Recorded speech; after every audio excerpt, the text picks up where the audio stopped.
ગુજરાતી કહેવત: રોગ, ઋણ અને શત્રુને ઉગતા ડામવા. રોગ, ઋણ અને શત્રુને ઉગતા ડામવા. અર્થ: રોગ અને દેવું વધે અને શત્રુ બળવાન બને એ પહેલાં જ તેને નષ્ટ કરવા.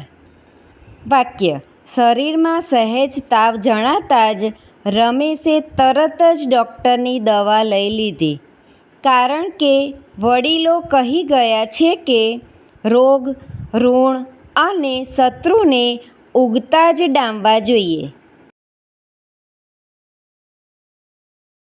Thank you friends. Please like, share and subscribe.